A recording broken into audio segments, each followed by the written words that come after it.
Our first storyteller of the night is Mia Valdez.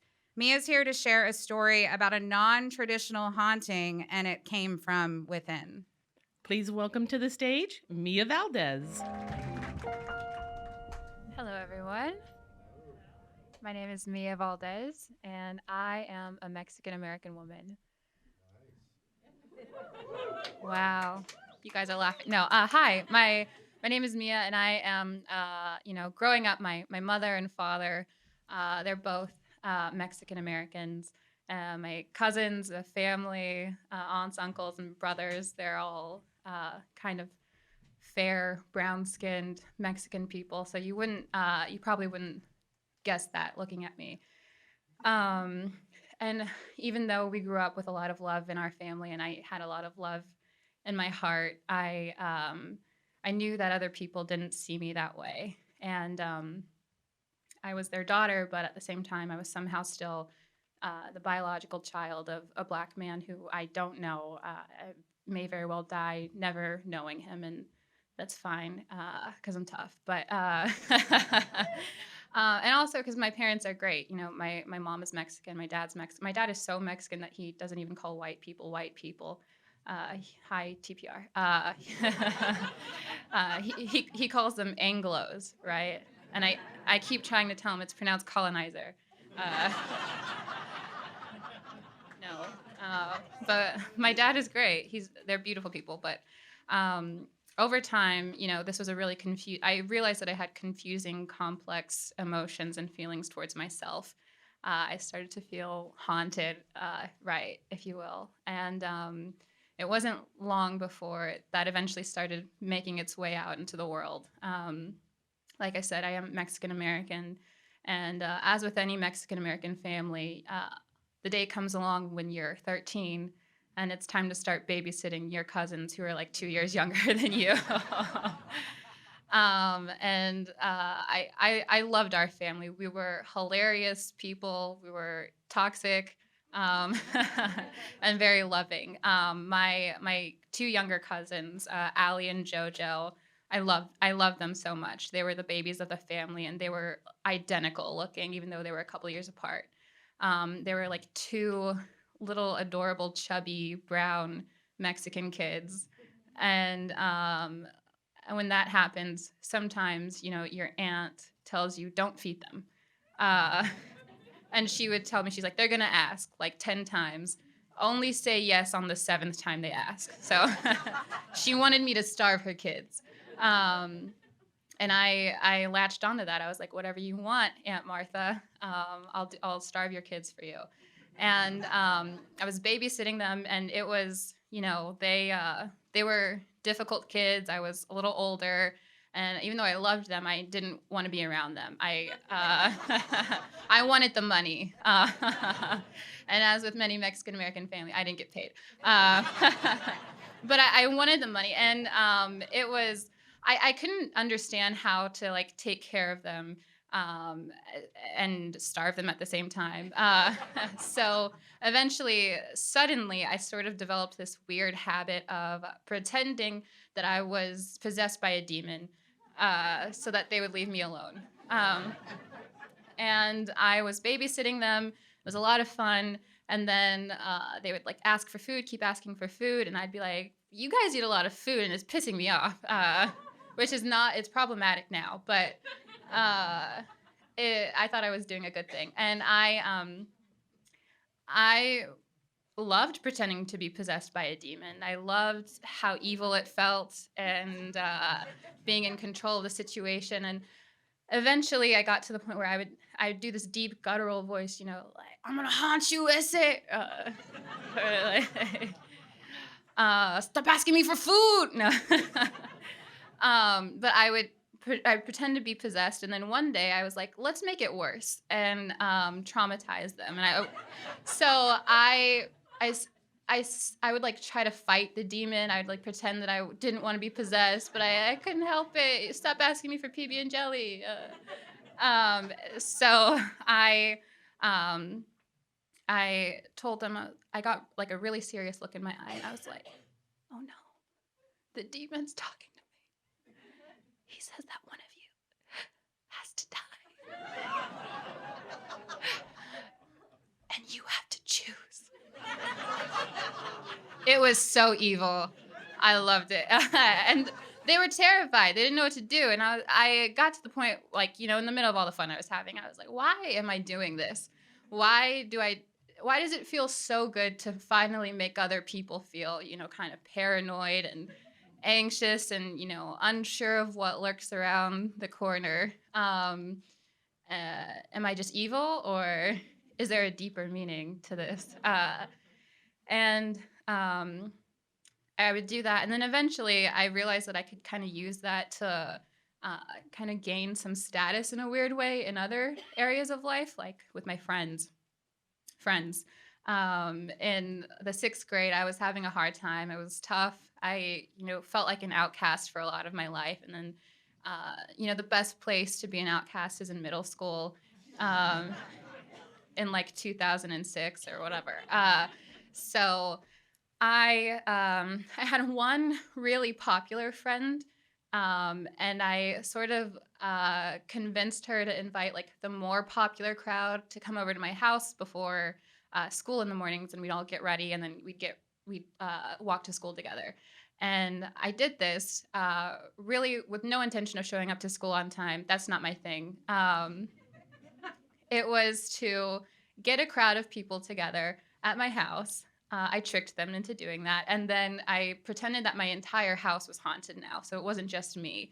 And if you guys have that house with like the air conditioning where it kind of like, it'll go off in one room and then another door in the house will slam shut.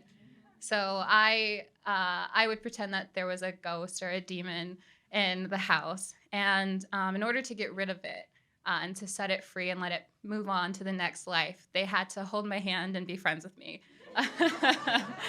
And say a prayer with me, and I had to pretend that I was the magical one and that nothing would work without me. And I was really dramatic about it too. I was like, you guys, this is why I'm not popular, because I'm so stressed out with the ghost. And I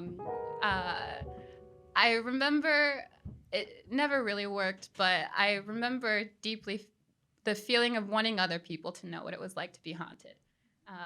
And that's my story. And my name is Mia Valdez. Thank you.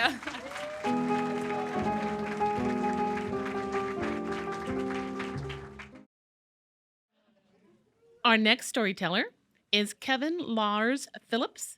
Kevin tells a story about a past that haunts him and the ghosts of friendship. Please welcome to the stage Kevin Larz Phillips.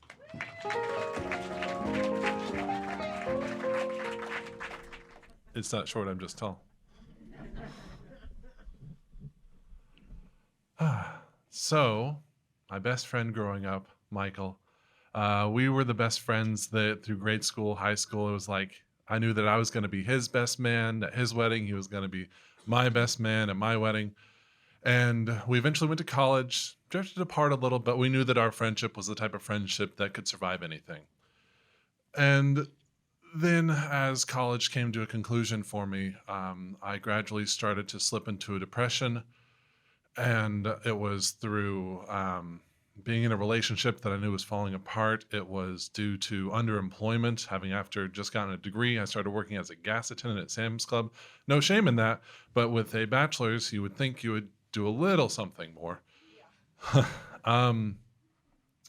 And the thing that exacerbated it most was I decided to go on a family trip that had been planned with the girlfriend at the time, with her and 13 of her family members, just after we broke up,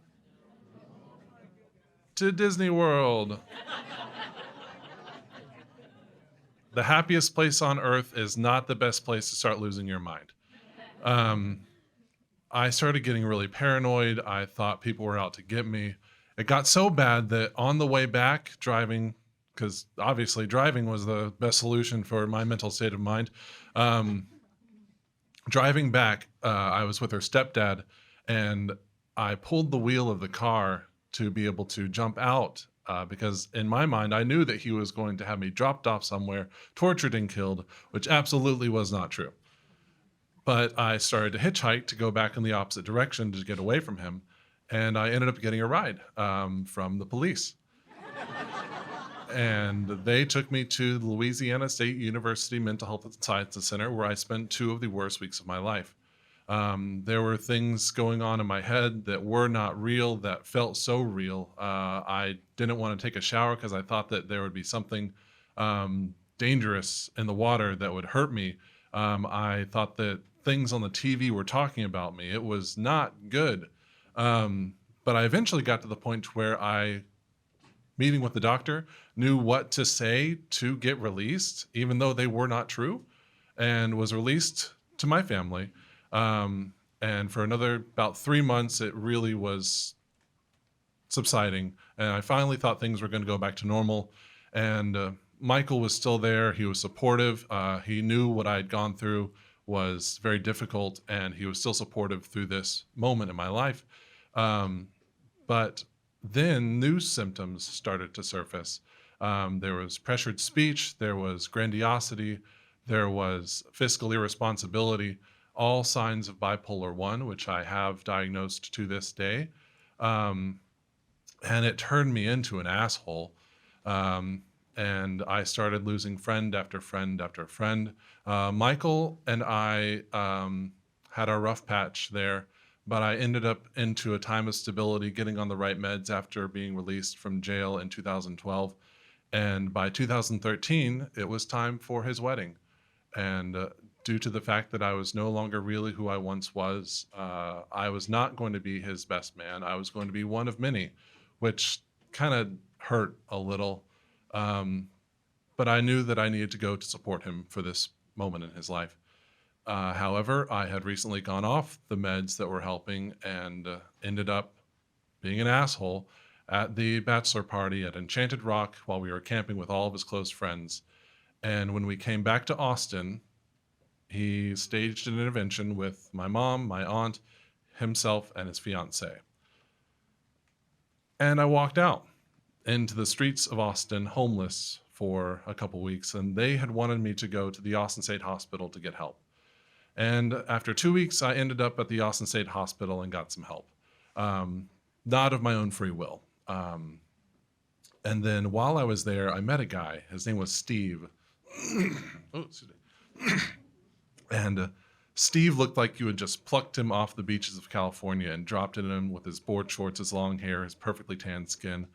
And he was someone that I started to talk to while I was there that was working there and volunteering there, who was a peer support specialist, which is someone in the mental health community that uses their lived experience to offer hope and inspire people to enter recovery in regards to bettering your life and reaching stability. After getting out of the hospital, we were never the same after what had happened with the intervention. And it was probably another 4 years of ups and downs.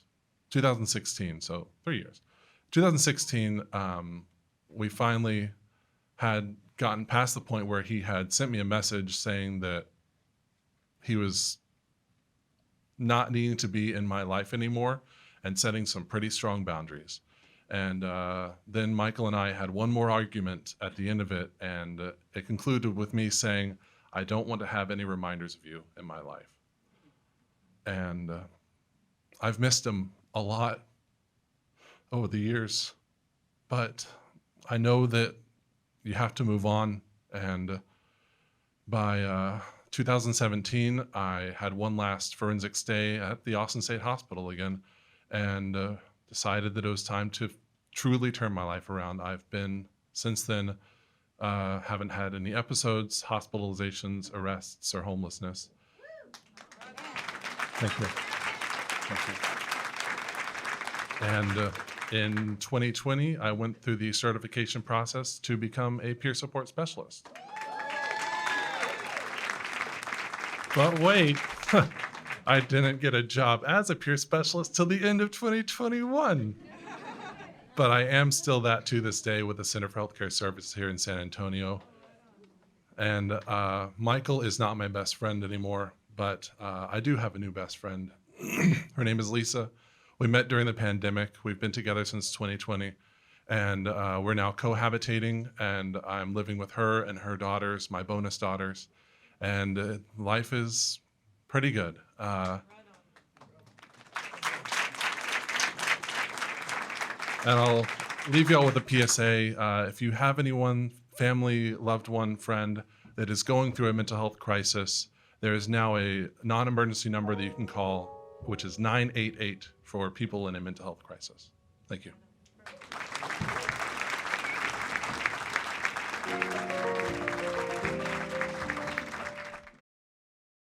I'm really excited to bring up the next storyteller. It's Sara Lazcano, which is my sister. Sara's going to share a story about a couple of spirits that kind of became part of the family. Please welcome to the stage, Sara Lazcano. So, in the early 90s, I was super excited. Me and my family were moving out of our 2-bedroom apartment in San Antonio to a 4-bedroom, 2-story house in Leon Valley. I was like, oh my gosh, I'm going to have my own room. Awesome. And I have to share with my little brother and sister. So, 13 years older than my sister, 10 years older than my brother. So the new family, my mom got married, and the guy is 5 years older than me. I guess she's what you call a cougar. Kind of interesting. So we move into this house, and it's a 2-story. The backyard is big, and there's a well in the backyard. Kind of weird. It's covered, boarded up. I thought, well, now I can think of the ring. Back then, the ring wasn't out.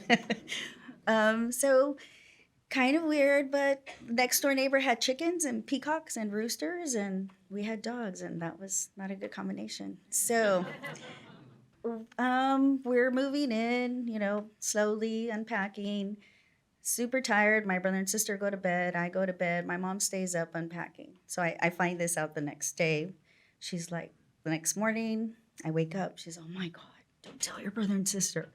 And I'm like, what's going on? She's like, well, I heard them playing. Well, I thought I heard them playing. I heard, like horsing around. So I go down the hall, go to your brother's room. He's sound asleep. I check you. You're sound asleep. And my sister's the last bedroom at the end of the hall. Right when she's about to open the door, she's like, I hear. And I was like, what'd you hear? What'd you hear? Get out. And I was like, what? Come on. She's like, you know what I said? I was like, I can only imagine, Mom. You get the fuck out. I'm not leaving anywhere. So that is my mom for you. That was her, of course. I knew it. So I was like, oh my God, are you serious? Okay, don't tell him. So as we go, on unpacking, and, you hear noises. You hear like scratches, you hear crying. And the dogs would not want to go upstairs. You would have to like grab them and be like, come on, it's not going to just be me by myself. So where, my mom had weights. She used to lift weights. So you'd be downstairs, and her bedroom was above the kitchen, and you would hear like somebody just dropping the weights, just like boom, boom, and then somebody like running. And so I'd be like, oh my God, I'm going to catch him. Because I'm not scared. I'm like, I ain't scared of no ghost. But so I go upstairs, and I go in, and I'm like, oh, then my mom's like, is anything, moved around? No. So this would happen on and off, and just got used to it. So of course, being the Hispanic family, my mom's saging, holy water in the corners, prayers, you got to go, you got to leave. This is not your time's over. So on the loft, there's like a little banister, and then the bottom. So she's like, she tells me, oh my God, your sister saw him. And I'm like, what are you talking about? She's like, yeah. She comes in, and my mom's vacuuming on the loft. And then Tori's like, Mama, who's that man behind you? Whoa. She's like, shit. Turns around. No one. We're the only ones here in the house. So my sister was scared to death. She would sleep with this big ass children's Bible. And I was like, okay, it's half your size, but whatever. My grandparents from Laredo are going to move in with us. And I'm like, what? Oh my God, there goes my room. So there I have to share with my sister again. So they come in. We don't tell my grandparents because forget it. They'll go, crazy. But of course, my grandmother's gets very scared and, gets all crazy, panicky. So it would mess with her. When she'd go to the bathroom, it would lock her in. So when she's trying to get out, we're downstairs and she's like, Chingao, abre la pinche puerta. Ah, what are y'all doing to me? Like, and so we're like, it's not us. She's like, why are y'all doing this to me? And I'm like, no, okay. And I think it liked that she'd get all crazy, so it would do it to her more often. So my boyfriend from Laredo was moving with us, but of course he slept in my brother's room. My brother had bunk beds, so my brother's like, hey, you're sleeping on the top. I'm in the bottom. Well, until he got his apartment, so we're there, and he's like, I don't believe you. And I'm like, I'm telling you, something's gonna happen. So sure enough, one night thinks that my brother's messing with him. So think about it. He's reaching down. He's like, stop it, And so he's reaching down. As he opens his eyes, he sees a figure in front of him, and he's touching my brother. Oh, I got chills. And so he's like, oh, fuck. And he sees it like just floating. He tells me, I saw it just floating into the closet. I was like, you see, I told you so. That's when. So my grandmother is always trying to think that she's gonna catch me, like, I don't know, making out with my boyfriend. I don't know, something. She heard the TV on downstairs in the living room. She's like, turn that off. So the next day she's like, who was watching TV so loud? And we're like, nobody. It's probably the ghost. It's okay. You'll get used to him. I always wanted to see him. My sister saw him. Obviously, my boyfriend saw him. Then my grandmother gets her chance. So I fell asleep on the couch in the loft. And so she's like, she said she sees some guy like caressing me because I fell asleep on the couch, caressing my face. So she's like, Chingao, ¿qué estás haciendo? I'm like, what are you doing? And so the figure turns around with his bright little red eyes, she says. She took off to her room. She's like, get my grandfather. Just different things would happen. You'd hear the noises, the doors. And still, I was like, I need to see him. I'm dying to see this, what ghost, right? Catch him, whatever. Well, anyway, so they're going to sell the house. And they offered my mom to buy it. She's like, no, you can't afford it. I'm like, even because it's haunted? I mean, who wants a haunted house? He's part of our family now. So ends up being, we're packing everything up. And I'm like, wow, this is weird. Like, I wonder who's going to live here next and what they're going to experience. As we're leaving, it's getting nighttime and I'm not driving, so I'm in the back. And I just turned around and we had some little windows in our dining room area, like just little windows with curtains. So as we're driving away, I turn around and I just see him. Like I see a figure and like the clothes and I'm like, oh my God, look at it. Everybody turns around and then you just see like the curtain just move. And that's my story.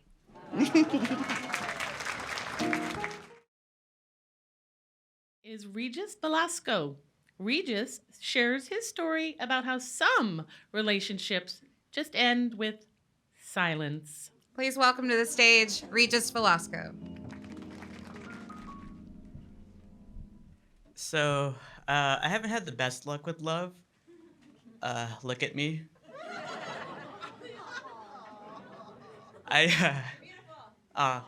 Thank you. You're beautiful. I will never say that ever again. Okay. So, yeah, I haven't been good with love. I went through all of high school and college without a date. I lost my virginity at age 29. I think that was by accident. I don't know how it happened. But needless to say, I had trouble in the dating world. But, finally I broke down when I was about 6 years ago. And I said, you know what? Fuck it. I'm just going to get a Tinder account. What could possibly go wrong, right? It's Tinder. So I met this girl. I'm just going to call her Tinder Girl because I don't want to get sued.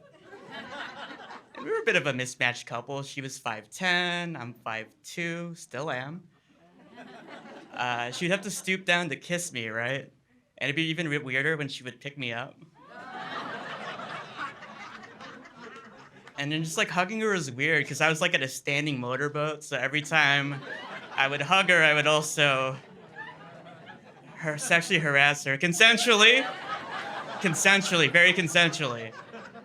And that's how that worked out. But you know what? She was pretty, she was smart, she was cute, she got along with my friends. So you know what? Height doesn't even matter to me. Like, why should it matter, right? You don't have to clap for that.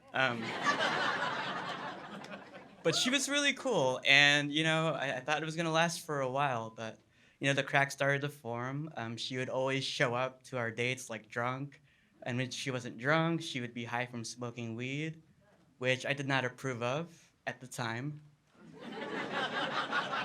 I do now, so if you want to meet me backstage, you can a little something. I'm single now too, so I just spoiled the ending, okay? But anyway, yeah, the cracks started to form, and I found out she started talking to her ex. Yeah, it's weird. And not only that, but she was also like really bad with money. Oh my God. I remember one time she asked me to pay for a car battery, and I was like, why don't you use your credit? And she's like, I don't have a credit card. I was like, okay, why don't you use your savings? She's like, I don't have savings either. I was like, you're 30. What? Even little children have piggy banks, you know what I mean? Like, what are you doing here? You're spending all your money on fucking weed. Like, oh, Jesus. Oh my God. So I actually helped her. I stuck with her. I was like, she's a loser, but red flag. But I'm going to stick with her. I'm going to help her. I'm going to budget. And I found out she could save like $300 a month. 300. Like, that's a pretty decent amount. All she has to do is make sure she doesn't, she has food in the house so she doesn't order takeout because that's where she was losing all her money. And I found out she started talking to her ex, and she said they were just friends, right? No, they were not. Because she all of a sudden started insisting when we were doing oral sex that we would use dental dams. Dental dams, it's like a protective covering over your face. I never used them. I left them in my work desk. I was like, whatever. Now I got the banana scented ones. So, I swear to God, it's like licking the inside of a Laffy Taffy, like the wrapper. You want to just lick the wrapper all not pleasurable at all. I don't recommend dental dams.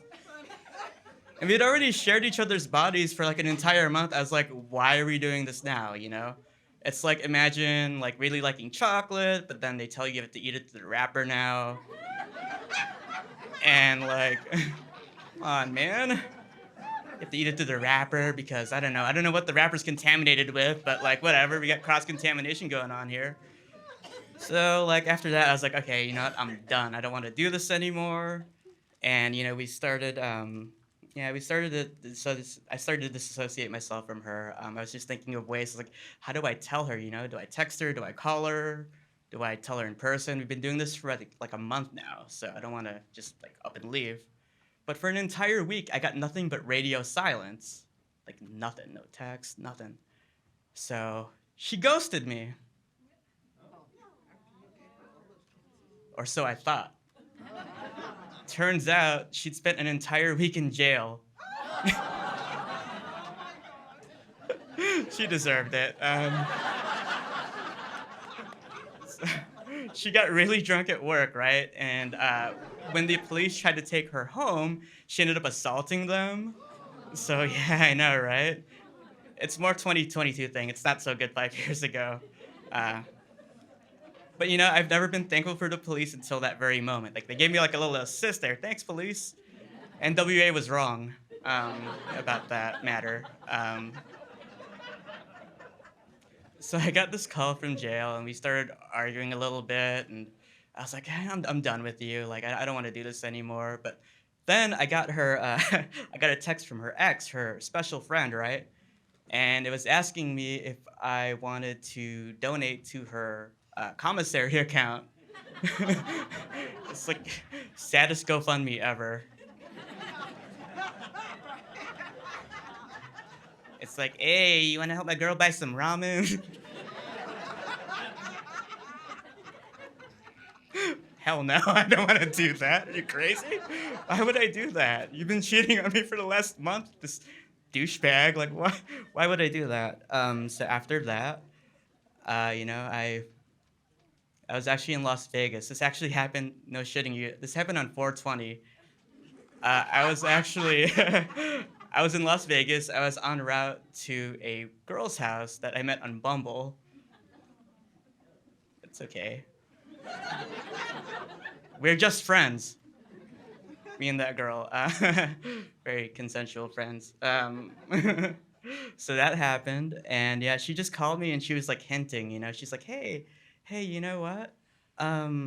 Do you want to maybe donate some money, give me some money so I can get out? Because I can't afford my bond. And I'm like, no. And I just stood there awkward in conversation, just kind of waiting, what was the right time to end this relationship? And then this magic voice comes out of nowhere and it goes, you have 10 minutes remaining. That sounds about right. We're gonna go with that. All right. So the 10 minutes lapsed. I blocked her phone number. I stopped answering her texts. I deleted her off social media. And that is the story of how I became a ghost. Our next storyteller is Michelle Curoe. Michelle is here to share a story about a ghost that had a jealousy problem. Please welcome to the stage, Michelle Curoe. All right. So, in 2016, I moved from San Antonio to Nashville, Tennessee. And one of the first things I learned about Nashville is that city is creepy as hell. I got an apartment sight unseen. I was real excited about it. It had a pool view. I was stoked. I got there first day, moved in, went out on that balcony to check it out. And yes, there was a pool and I did have a view of it. But what was right next to that pool that was not listed online was a cemetery. Yeah.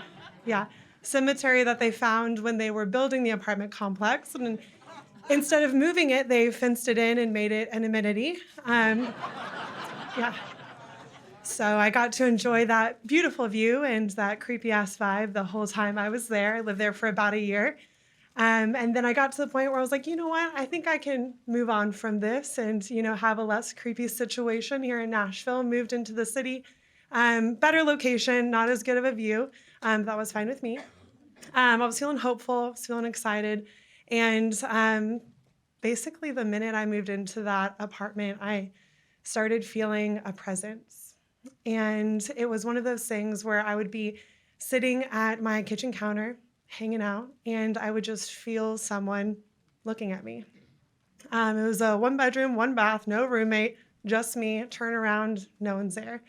It happened a lot. It happened quite a few times. And the most common kind of feeling I got was actually in my bedroom. So my bed was positioned in my room where it faced the doorway. And the doorway looked into the kitchen. It was right next to the bathroom, kind of see everything. And I'd be laying in bed and I would catch out of the corner of my eye something moving in front of the doorway. And I think curiosity just got the best of me. And instead of looking away or getting scared, I started paying attention. And I kind of got used to its path. And it would come out of the bathroom, pause in front of my door, and then just kind of disappear. Again, I wasn't necessarily creeped out. I was curious. And so I kind of started watching for it. And it happened so often. I kind of got the feeling that he was a man. And just lurking. And I would be able to kind of, feel that it was a male energy. And it got to the point where I could, kind of feel and see what he looked like. And, he had brown hair, it was kind of shaggy, light features, light eyes, late 20s, early 30s. Honestly, it was kind of my time. So I was vibing with it.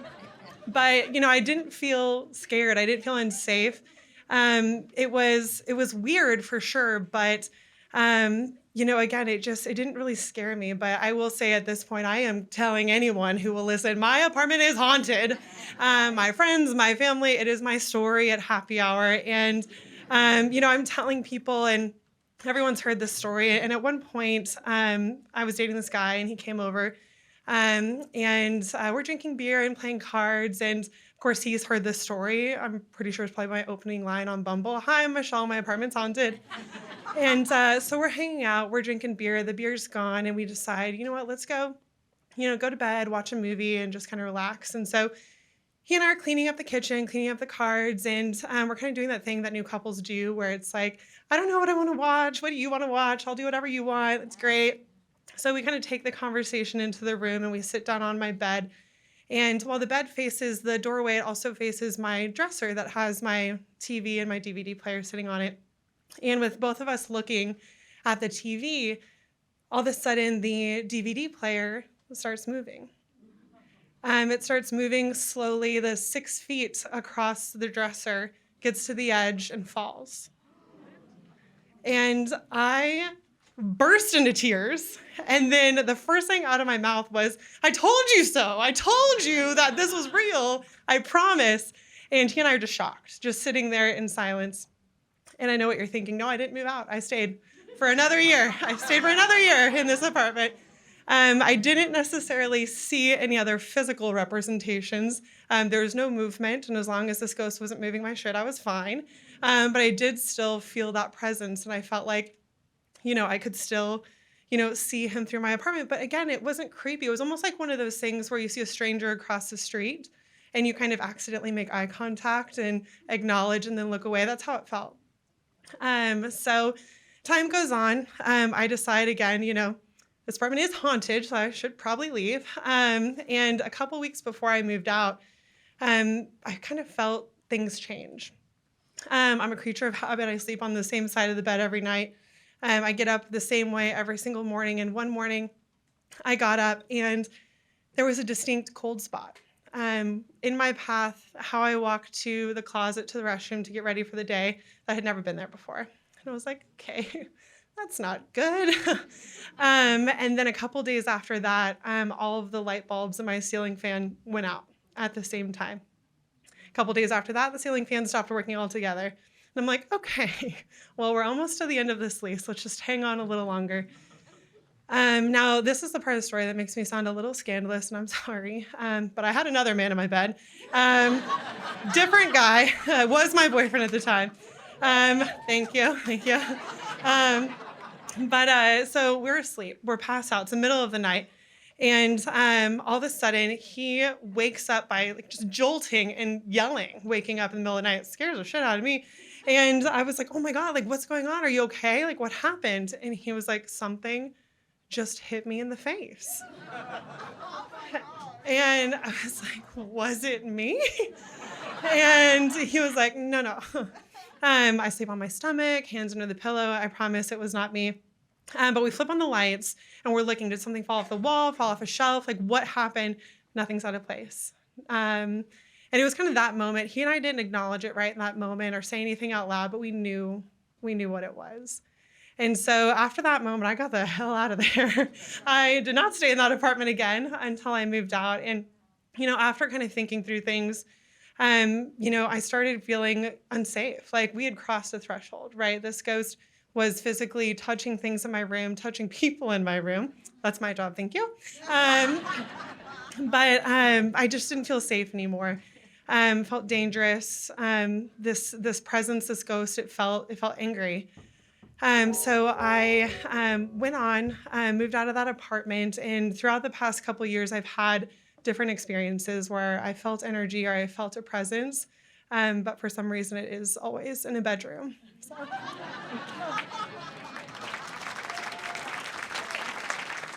Our next storyteller is Dallas Vann. Dallas is here to tell a story about an exorcism and the demon we'll call Upchuck. Please welcome to the stage, Dallas Vann. Hello, everybody. How y'all doing tonight? It's good. So, we'll start here. I come from a family of the most religious criminals you've ever met in your life. My dad, my stepdad, and my brother all went to prison. on the same day for different reasons.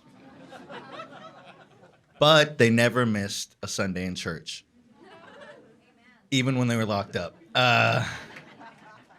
So, of course, when I started acting out when I was 11 years old, just being a bad kid, nobody decided to go, is it something he's going through at home?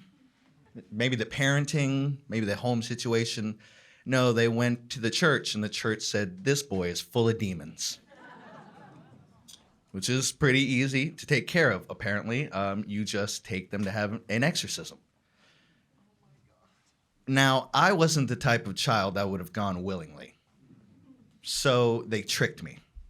And the way they tricked me is they went to a giant church here in San Antonio that we won't say the name of. We'll just call it Cornerstone.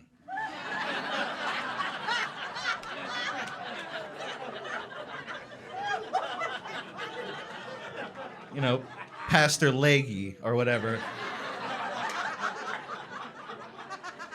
So being a child that wasn't given much growing up, the one thing I did have was I got to go to summer camp in Tarpley, Texas, at this beautiful place every summer, okay?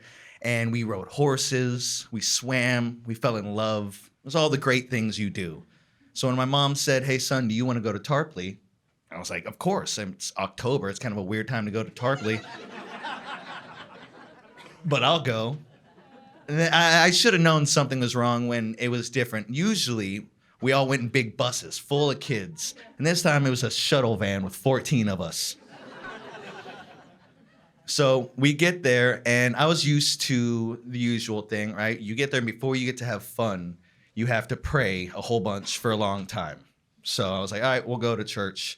And when we're there, they only were telling stories about exorcisms. So I was kind of weird. Me and the other kids were looking around like, this is odd. You know what I mean? One of the stories they told was a time where Jesus was called to exorcise demons from a man. And he came and he asked, demon, what is your name? And the man said, my name is Many, meaning he's chock full of them. All right? And it turns out all the fun things in life are demons, right? If you smoke cigarettes, that's a demon. If you cuss, that's a demon. If you joke too much, that's a demon.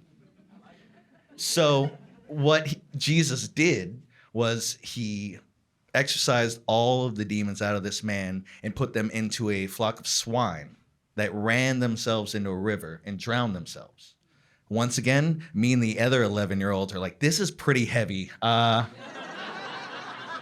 don't know what's going on right now. So then they get us all up and they take us to one cabin. We go to this cabin and it was odd because they had a bunch of chairs set up in a circle. And in front of every chair, they had paper towels laid out.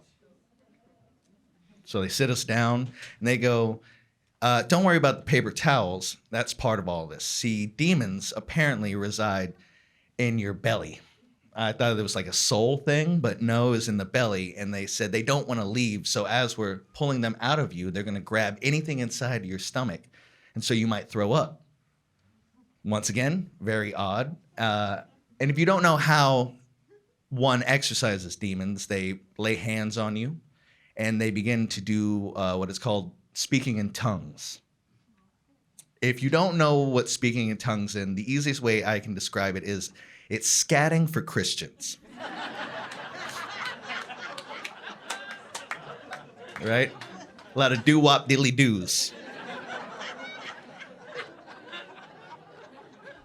And so I sit down, right? And all of us sit down. And then three men who I, to this day, don't know how they got the gig. If they just pulled a tab off a piece of paper like PTA dads, they wanted to be part of the exorcism squad or something like that.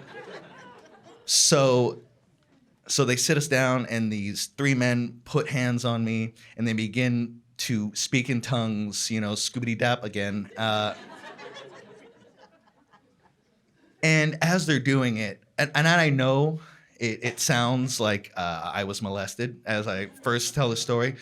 I know, that's usually what happens in churches. Now, I wish that would have happened because that's easier to explain to a therapist. Because I've seen that before. Oh, you were touched by a priest. Let's go this. But I tell my therapist I had an exorcism performed, and they're like, "That's above my pay grade." I don't know. So these guys start scream praying at me, and as they're doing it, I'm looking around the room nervously, and it happened. The first kid threw up, and then another one, and then another one. So I'm getting nervous. And I was like, do I have to throw up to get out of here? And then I made a mistake. I made a mistake a lot of women have made before. I faked it. And I found out something a lot of you have found out. Don't fake it, because if you fake it, they're gonna think they're just doing a good job and go harder. And you're gonna be here for longer than you need to. So I give them a little, and you would have thought, it was almost as if the guy was like, "Oh, we got a live one now." So I was like, "Oh God, please let me get out of here." What? He's like, "Here we go." And so finally I'm able to get a little bit of spit up, and I vomit, and they just swipe their brows, and they're like, "Whew, we got this one, good."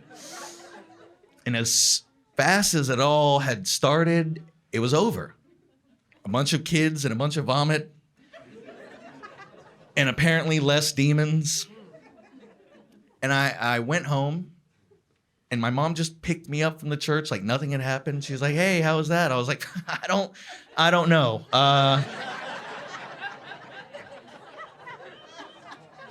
And so I was so mad at my mom for years for doing this. I hated her. Viscerally, I hated her. How could you do this to me? And now that I have a child of my own, I get it, you know? But I've taken time to reflect, and I realized my mom didn't hate me. She didn't want any ill will for me. She was scared. And she turned to a place a lot of people turn, to faith, to church.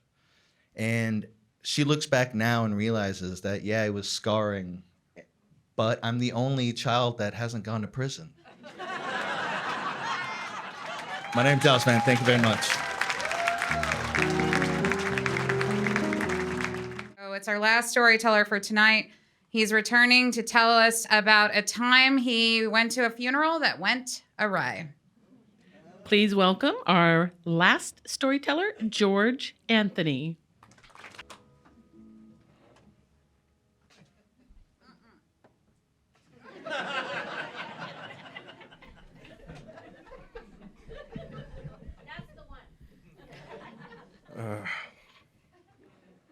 Hey, I'm George. This is my story. It's kind of serious, I guess. It's really funny. You got to like listen to it. You know, you got to open your heart to the humor. Cause so today, actually, October 18th, is the day that my brother decided that he didn't want to be here anymore. 15 years ago, he committed suicide. And so it was very tough for my family, you know. Imagine just someone who was a part of your reality just is not there anymore. You know, it's a big hole in our lives. It's my mother, my sister, my father, me, and my brother. Anyway, so he decided he didn't want to be here anymore. When something like that happens, it's always like a shock to the system, you know. Just devastated. But you have to give them like a funeral. That's what you're supposed to do, right? But we couldn't do it as a family. So we, you know, my aunt stepped in and my grandmother. The thing is, my brother was bipolar too. He had mental health issues. And so his personality was very like polarizing. You either loved him or you hated him, you know? And so we found out not a lot of people liked him at the funeral. So my grandmother, she hires a deacon or a pastor In every sense of the word. Think about the worst stereotype. It was that guy. This was 2007, by the way. So PowerPoints were big. So that's how it started, right? We're sitting in the front, the immediate family, my brother's there, being a jerk, you know, and then everybody else is like crying or they're saying, hell yeah, or whatever. So my aunt goes up there. She's like, Patrick was a good boy. It's a very distinct sound. A click. Mind you, 2007, so my brother grew up with us. We have all his pictures and everything, but no one came to us to get his baby pictures, none of that. My aunt just got his pictures off of MySpace. Because that was popping, 2007, you know? And so when she goes, Patrick was a good boy, it's a picture of my brother smoking marijuana, flicking off the camera. But look, you see it, you're like, dude, like it was kind of poetic.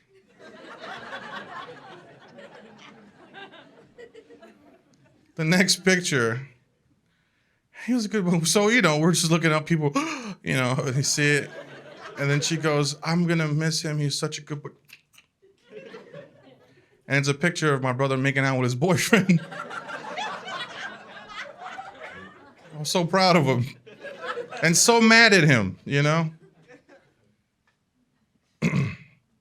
So the next slide, mine goes, and he's survived by his parents and his brother and his sister.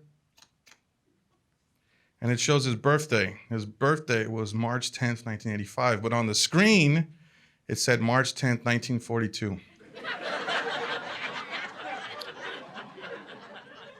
So my sister had this thing, what I've come to know, it's not in any dictionary, but I just like named it, you know, funeral Tourette's.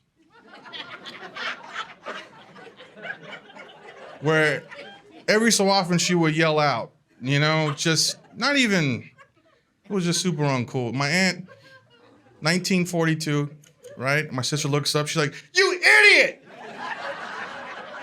1985, you stupid idiot! My aunt was like, well, okay.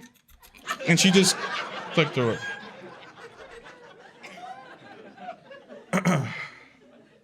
So who's next to come up to this thing? That's not... I swear to God, I saw my brother smirk a little bit, like when he's up there doing his thing, he was like... The next person, they come up and say the words, my aunt, she introduced the pastor or deacon, whatever they want to be called, right? He's just in a nice, slick suit, Gucci frames, you know, glasses.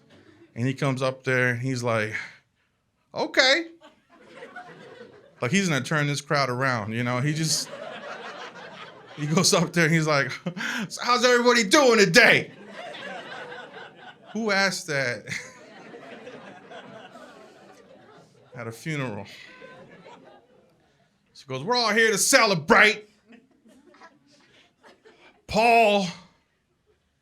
My brother's name is Patrick.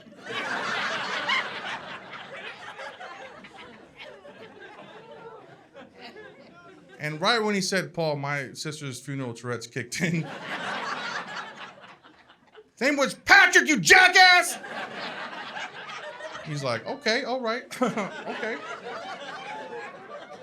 I guess he thought he could save it. He was like, oh, so Patrick was a good God-fearing Christian. And my sister Tourette's was just on point. He was an atheist, you stupid idiot! All right, tough crowd. And I swear, he was like, who is she? Oh, that's a sister? Okay, all right, we're all sat here. He did his thing, and he got off there, you know, he was sweating. He was up there for like 5 minutes. Went straight to my grandmother, got his check, and was like, y'all, good luck with that. And he left. At this point in time, everybody's going up to see my brother, telling them their goodbyes, right, whatever. And I go up there and I'm crying. When these family things, you just can't, you can't fathom the sadness and anger and rage and all these emotions swirling around like a messed up washing machine. Just ugh. And I go up there and I see him, and his clothes are all cut down the side, and I'm touching his clothes, and because that was my responsibility to buy his clothes. I wanted that to be the honor of that, And he was a 22-year-old kid, just a little baby, And I'm like, I'm gonna put him in his best band's T-shirt, and the band at the time was System of a Down. It was 2007. They were popping. But then, where do you buy System of a Down clothes? At the mall. Yeah, you got to go to Hot Topic. And he rationalized that. I'm like, where do I go to buy my brothers? Oh, Hot Topic. Oh my God. I walk in there and I'm like, where's the Dead Brothers section? And this little 17-year-old nothing was like, what? What do you want? I'm like, I'm looking for System of a Down. She's like, they're kind of over. I'm like, oh, my brother, you stupid. I hate you. And so I found the rack, right? And I'm looking at it. I'm like, oh, I don't know. That's kind of pricey. And I look, where's your clearance? And I finally pick out some clothes, right? I go up there. I'm like, I'll take all this. She's like, you want some buttons? And I was like, yeah, give me all the buttons you have. And so I was upset when I found out his clothes were all torn, right? So I go up to the funeral director. I walk down the hallway, and I'm by myself. I'm going to rip him a new one. I walk in, and I'm like, hey, and he's like a villain. He like turned around and said, yes, I've been waiting for you. And I was like, what's up, my brother's clothes be torn, you jerk, huh? What's up, I bought him. I went to the mall. And he's like, and he started explaining to me one night. He's like, sir, calm down. Like, you calm down. It's expensive. And he goes, sir, we can't, like, out of respect for the deceased, we can't just like, weekend at Bernie's. Like, he started explaining, like, pick him up, put a shoe on him, all kinds of stuff. He's like, out of respect, we cut it down and we tuck it down on the side. And I was like, oh, that makes perfect sense. I'm sorry. So I go back out, right, and I see my mom. She's sitting there in this big red wingback chair in the front when you walk in, and you got to stop by that book. 2007, you couldn't check in on social media, You had to check in on the book. Hey, I was at your funeral. It sucks. Sorry. So I sit by the book, and my mom's sitting there, and she's like catatonic. She's just looking out into space. I can't imagine her son, is not going to be with us anymore, And I sit next to her for no comfort at all. I just wanted to be near her, I guess for my comfort. And I look at her, and she's looking off into space, and just feel this like rage, and then like I miss him already, and I feel like he's there too. I feel like he's just like, this is a big prank, Like, man, you're good, And then here comes my cousin and Mikey. Mikey has been known to ruin the best of times. This is the worst. And I know I see him. I'm like, I hope he says something, And he comes up to my mom, and this is where the story, it's just. This is where reality kicked back in, because it was just a dream, and he brought us right back to reality. My cousin Mikey goes up to mom. He's like, "Hey, this sucks. Patrick's dead." Ugh. Like, and then he says the stupidest thing. He's like, "So I had to take off of work for this."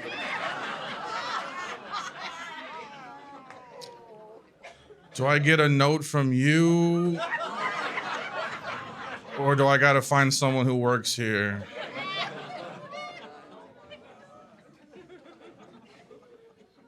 And I wanted to break his neck. So I told him that, like, Mikey, get away from my mother before I break your neck. And he goes, you're not the only one sad today, and he walked off.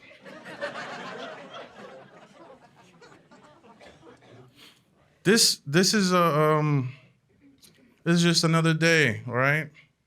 But I think about, at first, in retrospect, it was so funny. It was just perfect in its misery, and it's like I can't disconnect from that moment. That's the last moment that I had with my brother, his body at least, And sometimes ghosts aren't all bad, because every time I think about that day, I feel them. Like, I don't know if you've ever had lost somebody, but when you think about a memory that hard, you can just feel them next to you. And I'm so glad I was able to share that with you. Thank you very much.